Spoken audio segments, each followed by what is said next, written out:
What's going on, guys? Welcome back to WWE Network and Chill, where I, Graham Jason Matthews, break down all the original content I watch on the WWE Network. And today we're talking the latest episode of WWE Chronicle on the SmackDown Women's Champion, Bayley, before she defends the championship tonight as I speak at the Hell in a Cell pay-per-view against Sasha Banks.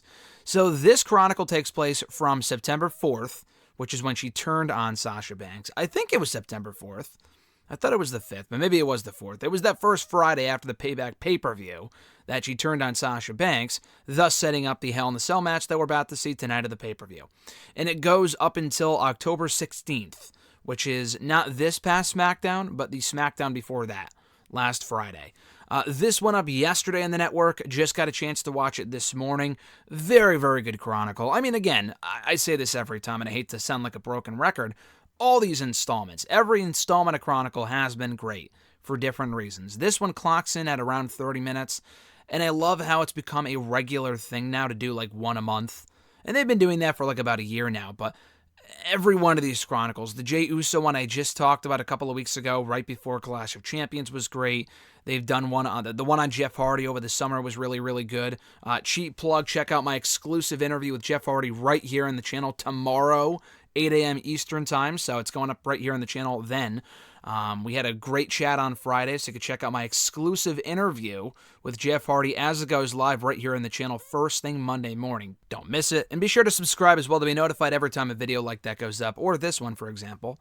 But yeah, the very first thing that we see on this Chronicle is Bayley going to the old gym that she used to train at for Big Time Wrestling. I'm not sure if she used to train there specifically, but it's the gym that the Big Time Wrestling people use, I guess, to train and stuff like that in California. I guess they gave her a key. I'm not sure if she just has a key in general or if they lent it to her for the sake of the documentary. I don't know. But that's really, really cool. I didn't know. Obviously, I'm not very familiar with the California wrestling scene, but I have gone to at least one or two Big Time Wrestling shows before here in the Northeast in Connecticut. One about 4 or 5 years ago, I met Homicide there, like early 2016. And then I was there about a year ago. They had MJF, they had fucking Bret Hart, the Lucha Bros, Demolition. It was crazy, the Boogeyman. So it was really cool to kind of see her in that environment and acknowledge it as Big Time Wrestling. So I thought that was cool. She's there to get in ring shape. With the superstars not on the road as regularly anymore, she admits that it's a bit harder to get in ring shape because, on a normal road schedule, you're wrestling almost every day. So it's very easy to keep your body, it's not like she's out of shape, but your body has to be used to taking bumps and stuff like that. And if you go for a few weeks without wrestling, which she hasn't, I mean, she did wrestle Sasha a couple of weeks ago on SmackDown. She wrestled Asuka at the Clash of Champions pay-per-view last month, but that's 2 matches in the span of a month, so she needs a little bit more repetition than that, and that's how she's getting it right now at the Big Time Wrestling gym. So the tie-in with Big Time Wrestling is that she said that she realized while watching, she went to a wrestling show, and she realized while watching the feet of the wrestlers that she could do this herself. This was something that she could potentially do, that she could be successful at. And I think she started training around the age of 18. There was a picture of her with her eventual trainer that she took when she was 17, which was cool. So, at any rate, she talks about this whole thing going on right now. And she questions if, without actually saying the betrayal of Sasha Banks, but kind of talking about Sasha, did I cut her off too late? Did I do it too early? Was it the right time for me to finally find myself and really branch off on my own? She wants to close the book on Sasha Banks, move on to the next chapter, and finally establish her own identity. So as I mentioned, kind of talking about the whole training thing, she goes through a box of mementos, which it has the apostrophe over the S, before the S, which was funny. She said she doesn't take credit for it. She goes, that was not me. I didn't do that. That was probably my mom or something. Otherwise, at any rate, though, they go through the mementos. They show pictures that she got of Trish Stratus that she had printed out. A picture of Gail Kim. I think it was of Gail Kim in TNA, which is hilarious. I think it was a picture of Gail Kim. I could only see it for a brief second. I don't think it was WWE, though. It was a picture of Gail Kim, I think in TNA, and I think Gail may have signed it. And Gail is in TNA right now, or in Impact, rather, so I thought that was funny. There's a picture of her, the roster, whatever, from a Big Time, whatever show she was on when she first started.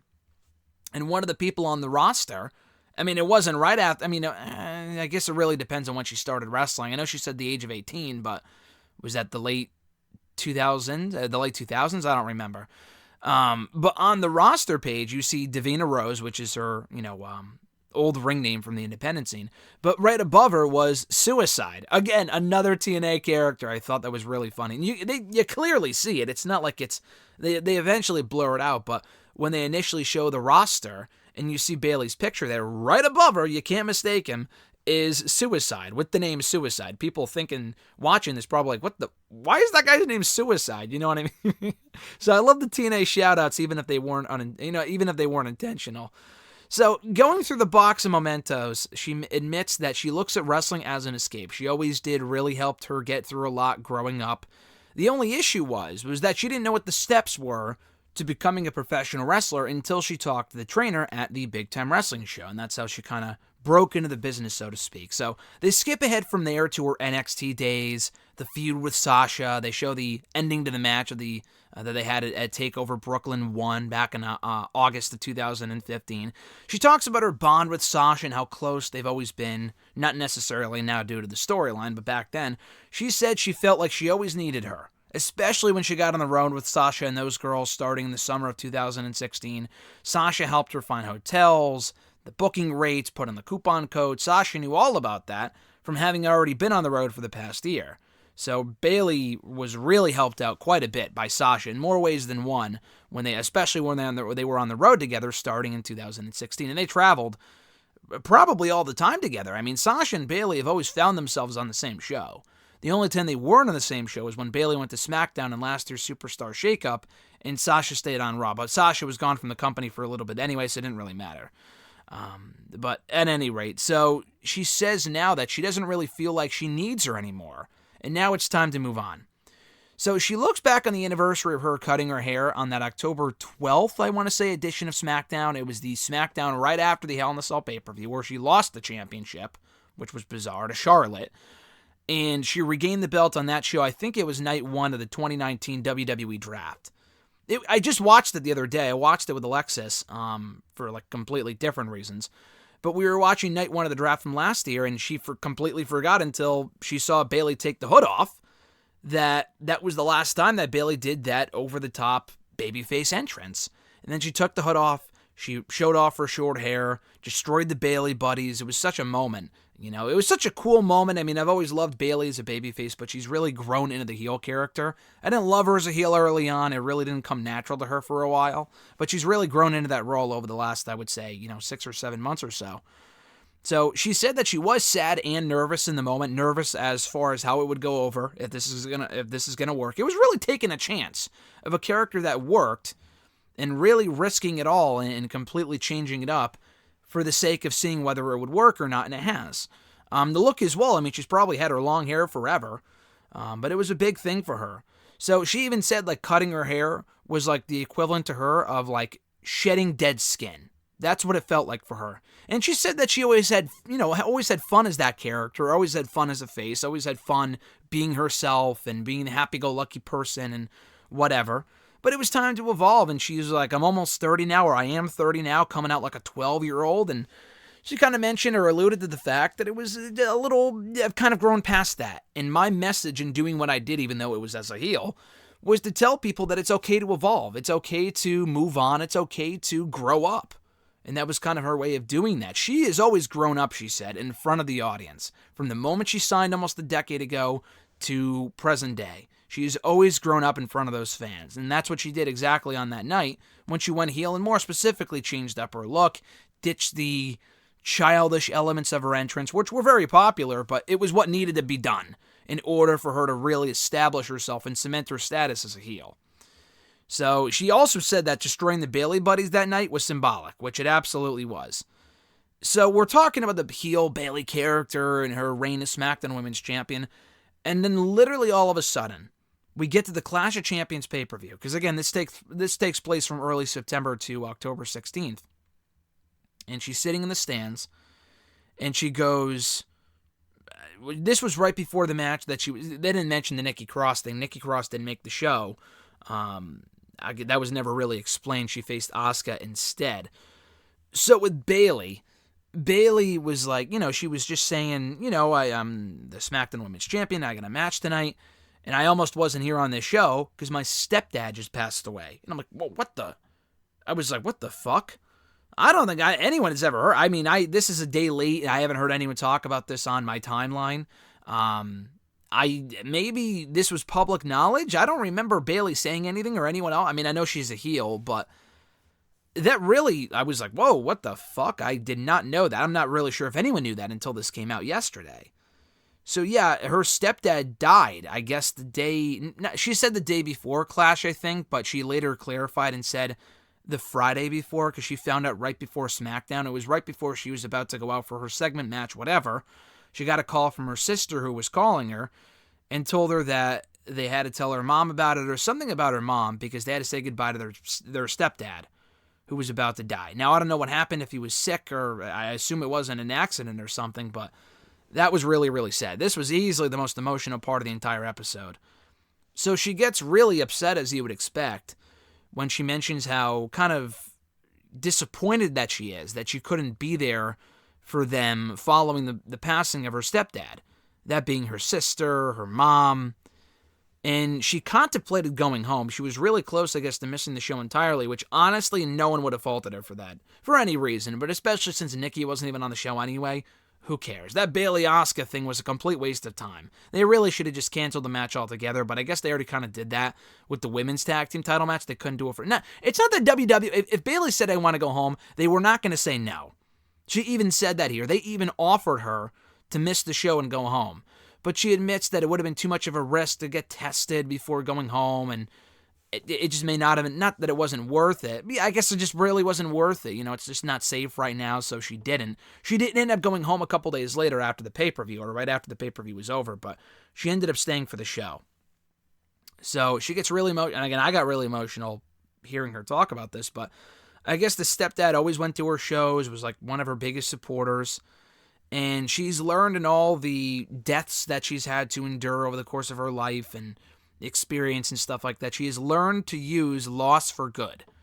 And then she talks about writing, I think it's pronounced Agipito or Agipito, I forgot exactly how she pronounced it.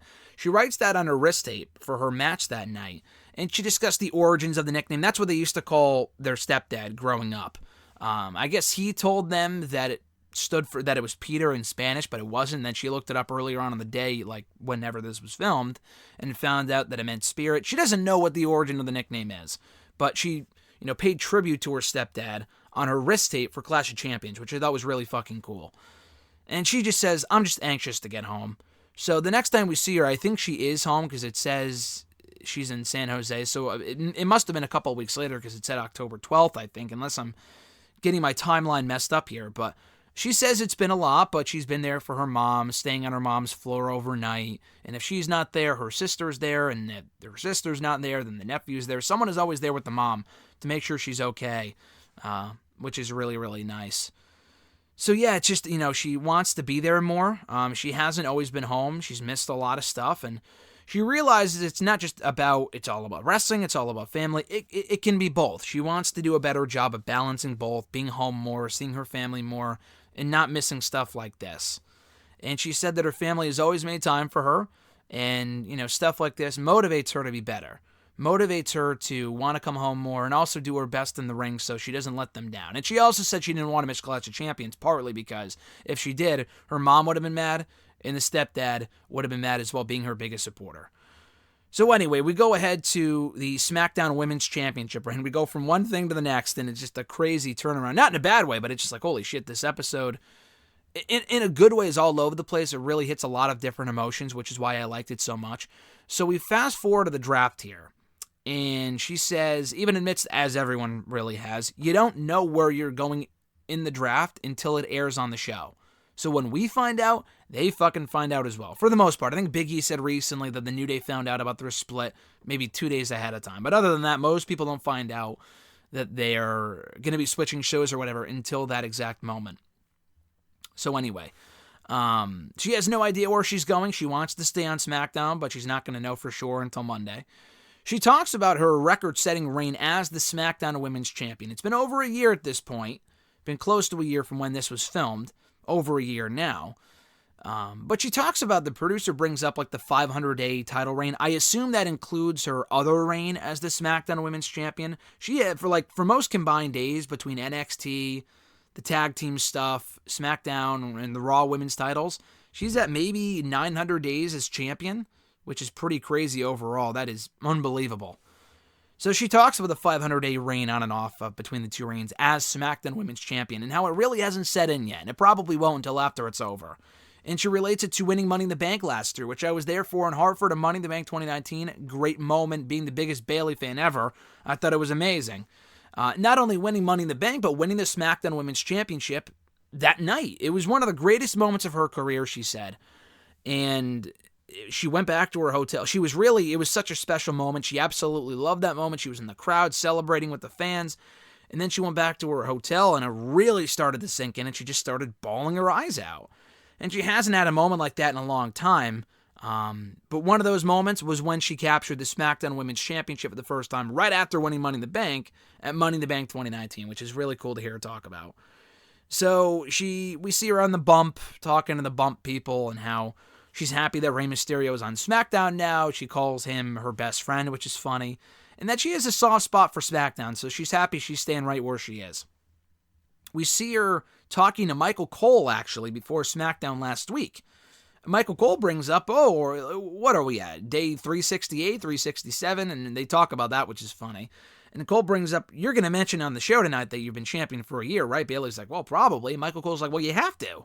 It's been really impressive. That's a crazy stat. Like, you got to bring up that you've been champion for a year this week. And he's absolutely right. And she probably did. I don't remember. And Michael Cole, if she didn't bring it up, he probably did.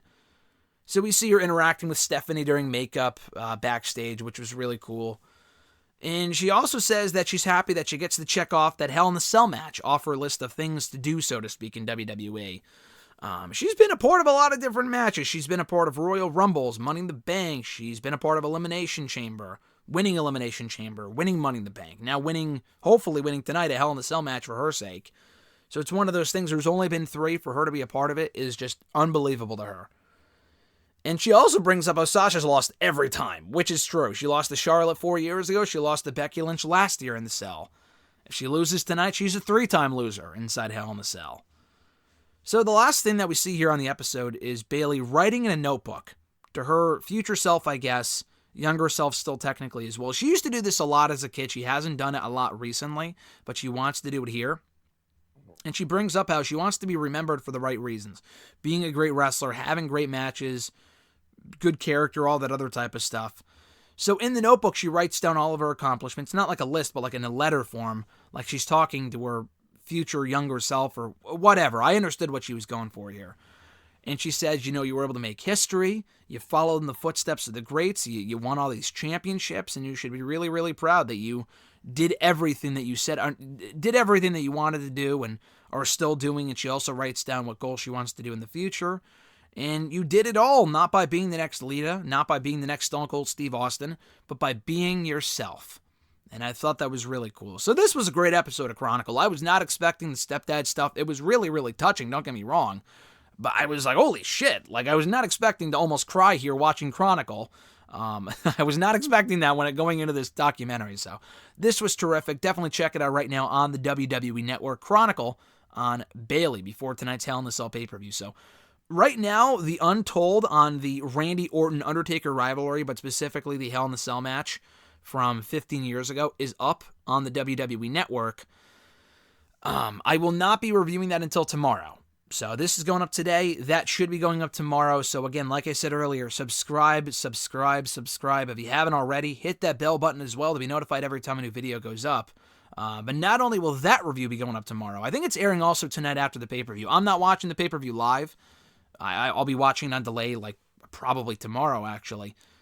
But at any rate, so you can check out that review tomorrow here on the channel. In addition, like I said earlier, even before that video goes up, my exclusive interview with Jeff Hardy. Jeff Hardy, he's going to be here on the channel tomorrow talking all things Hell in a Cell, Elias, Sheamus, his theme songs, turning heel at some point, his goals, how beat up his body is, if at all. Stuff like that. It's a really, really cool conversation. I think you guys are going to enjoy it. It's coming up tomorrow here in the channel, so check it out. Be sure to like this video as well, drop a comment, and share the video. Be sure to check out all my other Chronicle reviews right here in the channel in the description box down below.